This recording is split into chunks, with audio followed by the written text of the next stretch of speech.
આણંદમાં વરસતા વરસાદે વોટરપ્રૂફ ડામરની રોડની કામગીરી.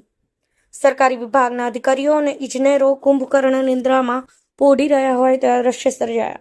એક બાજુ રાજ્યમાં વરસાદી વાતાવરણ સર્જાયું છે, ત્યારે અનેક જિલ્લાઓમાં અને ગ્રામ્ય વિસ્તારોમાં વરસાદના વધામણા થઈ ચૂક્યા છે.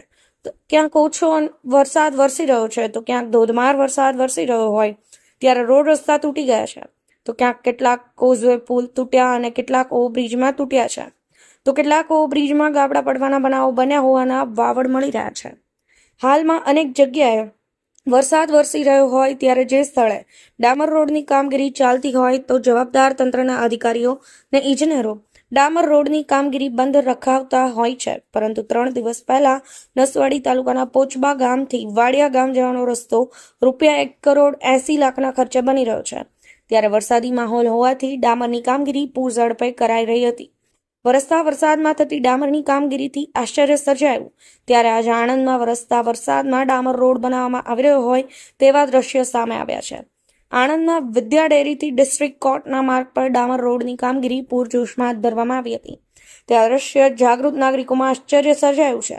ત્યારે કેટલાક લોકો કહી રહ્યા હતા કે વરસતા વરસાદમાં ડામર રોડ બનાવવાની પરમિશન કોણે આપી હશે.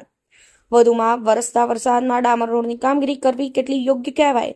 સાથે સાથે જે જગ્યાએ ડામર રોડની કામગીરી ચાલતી હતી ત્યાં જવાબદાર અધિકારીઓ કે સુપરવાઇઝર નજરે પડ્યા ન હતા. જ્યાં જવાબદાર સરકારી અધિકારી કે સુપરવાઇઝર હાજર ન હોય ત્યાં કોન્ટ્રાક્ટર પોતાની મનમાની કરી જેટલી ઝડપથી કામગીરી ડામર રોડની થાય તેટલી ઝડપથી કામગીરી પૂર્ણ કરી રવાના થઈ જતા હોય છે. આણંદમાં વિદ્યા ડેરીથી ડિસ્ટ્રિક્ટ કોર્ટ રોડ પર ડામર રોડની કામગીરી કરવામાં આવી રહી હતી. ત્યારે વરસતા વરસાદનું શરૂ થયું હતું ત્યારે પણ ડામર રોડની કામગીરી બંધ કરવામાં આવી નથી. જ્યારે ડામર રોડની કામગીરી ચાલતી હતી ત્યાંથી પસાર થતા લોકો આશ્ચર્ય પામ્યા હતા. ડામર રોડની કામગીરી ચાલતી હતી ત્યારે જવાબદાર અધિકારીઓ અને ઇજનેરો ક્યાં આટા મારવા જતા રહ્યા હતા. આમ તો જે જગ્યાએ સરકારી બાંધકામ કે ડામર રોડની કામગીરી ચાલતી હોય છે ત્યાં જવાબદાર અધિકારી અથવા સુપરવાઇઝરની હાજરી હોવી જરૂરી હોય છે. કારણ કે કોન્ટ્રાક્ટર દ્વારા ડામર રોડની કામગીરી નિમ્ન કક્ષાની થતી નથી. તેમજ ડામર રોડની કામગીરી ટેન્ડરના નિયમો હેઠળ ચાલી રહી છે ને ડામર રોડની કામગીરી ક્યાંય લોટ પાણીને લાકડા જેવી હાલતમાં તો નથી ને તેની તપાસને જવાબદારી અધિકારી અને સુપરવાઇઝરની બંધાયેલી હોય છે. હાલમાં આણંદમાં વરસતા વરસાદમાં ડામર રોડની કામગીરી બંધ કરવાને બદલે કામગીરી ચાલુ રાખવામાં આવતા જાગૃત નાગરિકોમાં ચર્ચાનો વિષય બન્યો છે. ધોધમાર વરસાદ થવા છતાંય જાણે સરકારી નિયમો કાગળ પર રહ્યા હોય તેમ વરસતા વરસાદમાં ડામર રોડ બનાવવાનો મતલબ શું?